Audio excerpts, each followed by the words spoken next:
جو کچھ بھی اس دنیا کے لیے طلب کرتے ہیں، جو کچھ بھی امہ کے لیے طلب کرتے ہیں، اس کے لیے محمد والے محمد کا ذکر، محمد والے محمد کی ضوابط مقدسہ کو وسیلہ بناتے ہیں۔ پروردگارہ، یہ تیری ہی تعلیمات ہیں، تجھ سے رزق، فکر کا، عقیدے کا، عمل کا اور ہر طرح کی توفیق طلب کرتے ہیں۔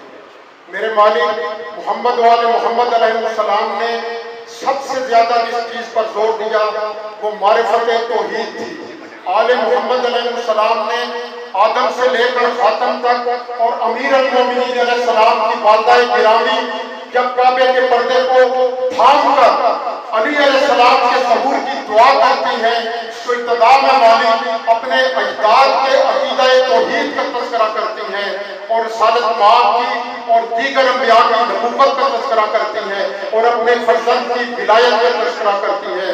میرے مالک، جناب سیدہ جب دربار میں اپنا حق طلب کرتی ہیں تو پہلے توحید کا تذکرہ کرتی ہیں، پھر رسالت کا تذکرہ کرتی ہیں، پھر اپنے شوہر ہوئی ولایت اور ماں کا تذکرہ کرتی ہیں۔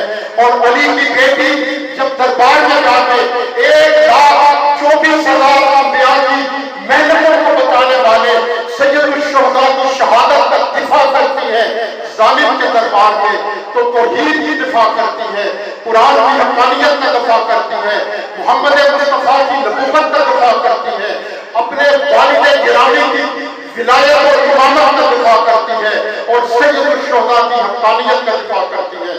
مالک، ہمیں توحید کی معرفت عطا فرما، مالک ہمیں رسالت کی معرفت عطا فرما، مالک ہمیں ولایت کی معرفت عطا فرما، مالک محمد والے محمد علیہ السلام کی حقیقی ولا عطا فرما۔ میرے مالک، اصلاحات دینیہ میں ہمیں قیاس سے محفوظ رکھ۔ مالک، جس کام کے لیے سید الشہداء نے اپنی جان دی اور حضرت زینب نے اپنا پردہ قربان کیا، اس مشن کی حقانیت کو سمجھنے کی توفیق عطا فرما۔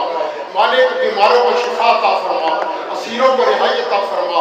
آج اطلاع ملی ہے کہ محمد والے محمد کے بہت بڑے مردہ شہنشاہ نقوی صاحب ایک حادثے میں زخمی ہوئے ہیں۔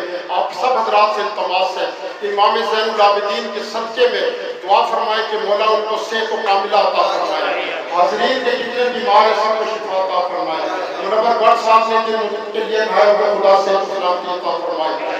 مالک، حسین کا ماتم کرنے والوں کو وہ ہاتھ کو حسین کے ماتم میں اٹھتے ہیں، ان کے ہاتھ کسی غیر کے آگے دست سوال بن کے نہ اٹھے۔ مالک، یہ مملکت جو حسین کے نام پر بنی ہے، اس میں ہمیں ایک باوقار قوم کے طور پر زندہ رہنے کی توفیق عطا فرما۔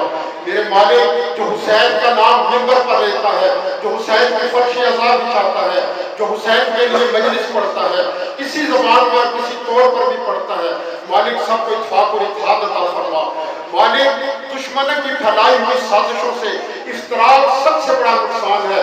امیر المومنین علیہ السلام کی فوج میں بھی جو اس وقت فکری وحدت نہ تھی، علی علیہ السلام نے کہتے تھے کہ میں کہتا ہوں جنگ کرو، تو کہتے تھے کہ ابھی سردی یا گرمی میں کریں گے، گرمی میں سردی کے انتظار کی بات کرتے تھے۔ اور مولا علی یہ کہتے تھے کہ جب تم حق کے امام کے ساتھ موسم کی سختی کا مقابلہ نہیں کر سکتے تو جنگ کی سختی کا مقابلہ کیا کرو گے؟ مالک، کل وقت کربلا، کل یوم عاشورا، آج امام زمانہ کے دور کی جب کربلا ہے، بارہواں امام ظہور کرے، یوسف زہرا کا ظہور ہو، تو میرے مالک ہم کوفے کے ان شیعوں کی طرح نہ ہوں جو خط بھی لکھتے تھے، ولایت کا دھم بھی کرتے تھے، لیکن کربلا میں اس وقت مخالف فوج میں نظر آئے اور حسین کہتے تھے تم نے خط لکھے تو وہ انکار کرتے تھے۔ مالک، ہمیں حبیب ابن مطہر میسم تمار کے نقش قدم پر چلنے کی توفیق عطا فرما۔ میرے مالک، تاکہ امام زمانہ آئے تو ہمارے کام ان کی صدا سن سکے، ہمارے لب لبیک یا امام مہدی کہہ سکے اور ہم اپنے آباد و انصار کے ساتھ ان کے مشن پر اپنی جانیں نثار کر سکیں۔ مالک، ہمارے تمام اختلافات دور فرما، ہماری پریشانیاں دور فرما۔ اس ملک کے اندر اس ملک کے بنانے والوں کو جس ظلم کا نشانہ بنایا جا رہا ہے، مالک ہمیں متحد ہو کے ظلم کا مقابلہ کرنے کی توفیق عطا فرما۔ دنیا بھر میں جہاں جہاں بھی مسلمانوں کے معاشرے ہیں وہاں میں عادل حکمران عطا فرما۔ میرے مالک، بالخصوص حرمین شریفین کو اغیار کے قبضے سے آزادی نصیب فرما۔ وہ خائن لوگ، وہ بدبخت لوگ جو جنت البقیع اور جنت المعلیٰ کی توہین کرنے والے ہیں، آج علی کی بیٹی کی مزار کی توہین کے در پہ ہے، وہ صحابہ کرام کا نام لینے والے جعلی اشیاء کے صحابہ آج حضرت حجر بن عدی کے مزار کو، حضرت عمار یاسر کے مزار کو، عاشق رسول اللہ ویسے کرنی کے مزار کی توہین کر رہے ہیں۔ مالک ان کا حقیقی چہرہ مسلمانوں کو دکھا، مسلمانوں کو ان غاصبوں کے قبضے سے نجات عطا فرما۔ مالک امریکہ اور اسرائیل کے لیے ایجنڈوں سے ہمیں نجات عطا فرما، ہمیں عادل حکمران عطا فرما۔ پاک پروردگار ہمارے بیماروں کو شفا عطا فرما، محمد و آل محمد کے صدقے میں مقامات مقدسہ کی حفاظت فرما۔ ہمیں پھر بھی زینب صلوات اللہ علیہا کے مزار پہ حاضر ہو کے قصہ پیش کرنے کی توفیق عطا فرما۔ پاک پروردگارہ ہم سب کو زیارات محمد و آل محمد سے اس دنیا میں بھی مستفیض فرما، آخرت میں بھی ان کے حلوائے ہم کا سایہ نصیب فرما۔ امام حسین علیہ السلام کے ماتم داروں کو امام زمانہ کی فوج میں شمولیت کا موقع عطا فرما۔ مالک اس مقام کے وقف کنندگان کی مغفرت فرما، معصومین سینٹر کے وقف کنندگان کی مغفرت فرما، اور جہاں جہاں بھی محبان آل محمد علیہ السلام فرش عزا و صف بلا کا اہتمام کرتے ہیں، محفل بلا کا اہتمام کرتے ہیں، مالک آج بھی جنہوں نے بھی پیش خوانی کے طور پر منقبت گزاروں نے، سلام گزاروں نے، شورائے اعظام نے بارگاہ سید کائنات امیر المومنین ہدیہ عقیدت پیش کیا، مالک ان کے اثر میں اضافہ فرما، ان کی معرفت میں اضافہ فرما، اس ظالم دور میں ان کی حفاظت فرما، اور میرے مالک تمام شہداء اسلام کو، تمام منقبت گزاروں کو، ماتمیوں کو محمد و آل محمد سے محشور فرما۔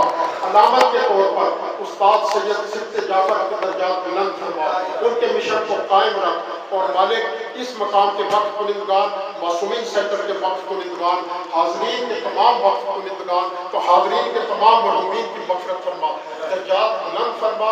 ایک بار سورہ فاتحہ، 3 بار سورہ اخلاص جمیع شہداء اسلام کے لیے، ان بزرگوں کے لیے جنہوں نے ہمیں یا علی اور یا حسین کہنا سکھایا، فرش عزا اور بلا کی تہذیب سکھائی، اور ان مقامات کی آبادی کے لیے صحیح کی، ان کے ساری ثواب کو۔